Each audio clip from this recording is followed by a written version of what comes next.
The cacao tree was discovered in the rainforests of Central America and South America over 4,000 years ago. Chocolate is made from the fruit of the Theobroma cacao, which are referred to as pods. Each pod contains 40 cacao beans. The beans are dried and roasted to create cocoa beans. Thousands of years ago, the cacao bean itself was extremely bitter in taste. Therefore, they were known to ferment the beans, grind the beans, and create a paste-like substance to add to water, honey, vanilla, and made drinks, delicious drinks.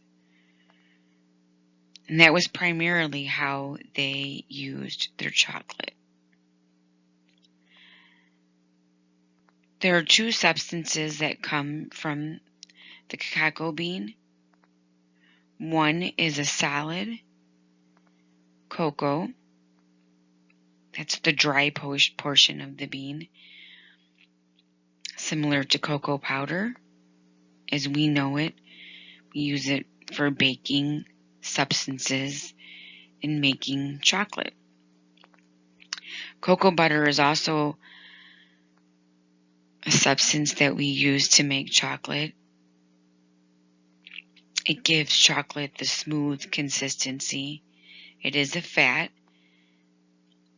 a solid fat at room temperature. And because of it being a monosaturated fat, it also can melt at body temperature. It is made up of saturated fats and monosaturated fats, which I will talk about again later in this presentation. Is chocolate a health food? That is a question that is commonly asked. The main ingredient of chocolate is cocoa. Cocoa contains flavonoids. Flavonoids are antioxidants. They do reduce inflammation, which we know that inflammation causes other diseases. It also can lower the risk of stroke, type 2 diabetes, and even cancer.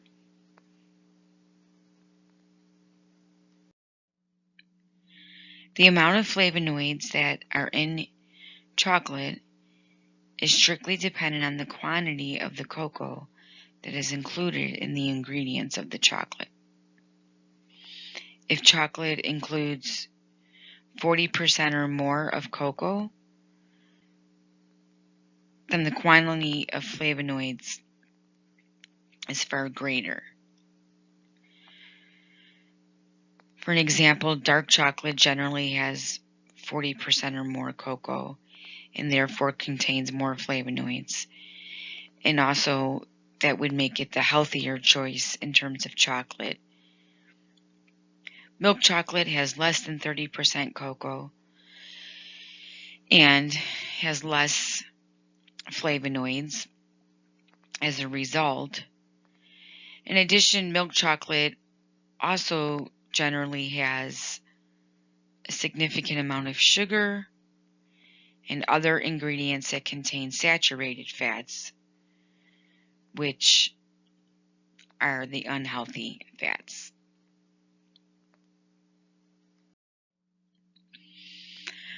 Cocoa butter is another derivative of the cocoa bean. Cocoa butter is usually added to chocolate, and that is what gives chocolate the smooth taste. It is a mixture of triglycerides, which are consisted of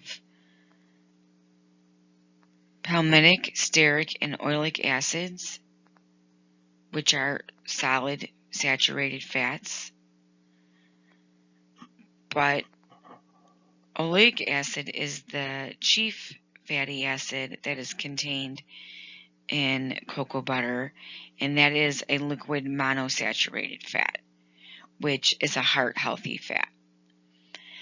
The saturated fats that are in cocoa butter are not a tremendous risk factor because they are not significant in quantity. As I said, the oleic acid is the chief ingredient.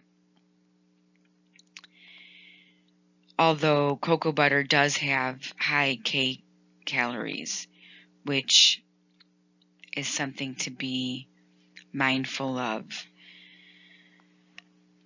is your calorie intake when trying to make healthy choices. Chocolate does contain caffeine.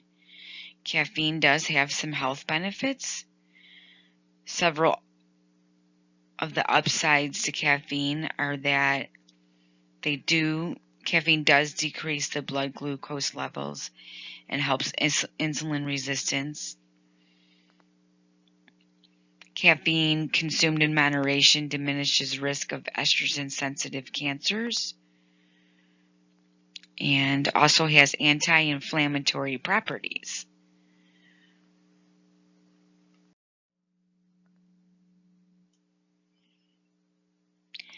Caffeine can also decrease the progression of Parkinson's disease as well as Alzheimer's disease.